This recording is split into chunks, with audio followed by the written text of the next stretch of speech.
માત્ર 2 દિવસ અને કરોડો રૂપિયાનું સમુદ્રી સોનું ઝડપાઈ ગયું। આખરે શું છે આ એમ્બરગ્રીસ? શા માટે તેની કિંમત કરોડોમાં હોય છે?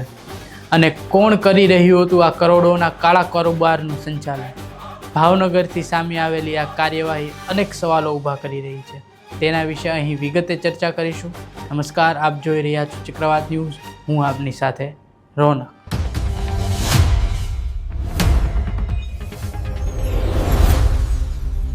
ભાવનગર જિલ્લામાં છેલ્લા 2 દિવસમાં કુલ રૂપિયા 7.40 કરોડની કિંમતનો એમ્બરગ્રીસ જપ્ત કરવામાં આવ્યો છે।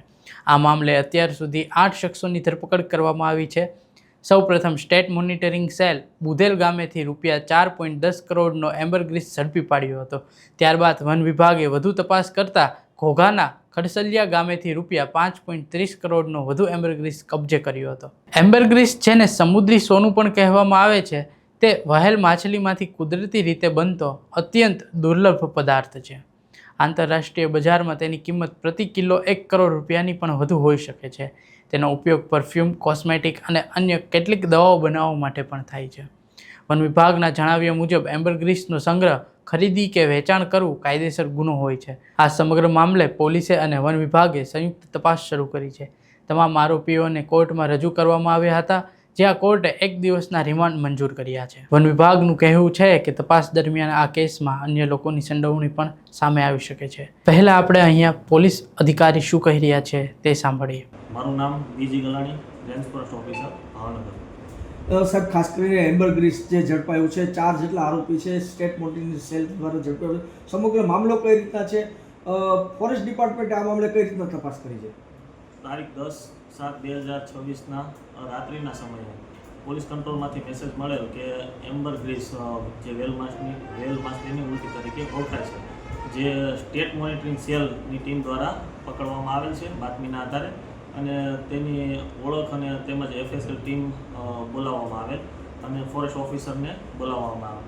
ત્યારબાદ અમારી ટીમ સાથે વર્તેજ પોલીસ સ્ટેશન ખાતે પહોંચી જરૂરી કાર્યવાહી કરવામાં આવેલ। બાદમાં એસએમસીની ટીમ દ્વારા વર્તેજ પોલીસ સ્ટેશનને આખો કેસ છે જે વેલ માછલીની ઉલટી વાઇલ્ડલાઇફ એક્ટ મુજબ જોગવાઈ થયેલી છે, તેથી તેની તપાસ ફોરેસ્ટ ઓફિસરને કરવાની રહેતી હોય, જેથી તેણે વર્તેજ પોલીસ સ્ટેશનને તપાસ સોંપણી કરવામાં આવેલ। બાદ વર્તેજ પોલીસ સ્ટેશન દ્વારા રેન્જ ફોરેસ્ટ ઓફિસર ભાવનગરને તપાસ સોંપણી કરવામાં આવેલ। બાદમાં જે મુદ્દામાલનો કબજો આરોપીનો, જે 4 આરોપી ઝડપાયેલા હતા તેનો કબજો મેળવેલ। જે એસએમસીની ટીમે જે મુદ્દામાલ પકડેલો હતો તે 4 કરોડ જે ઇન્ટરનેશનલ માર્કેટ વેલ્યુ છે, જે આ સ્પમની, જે ઉલટીની એમ્બરગ્રીસની, 4 કરોડ 30 લાખ જેટલો મુદ્દામાલ ઝડપાયેલો હતો।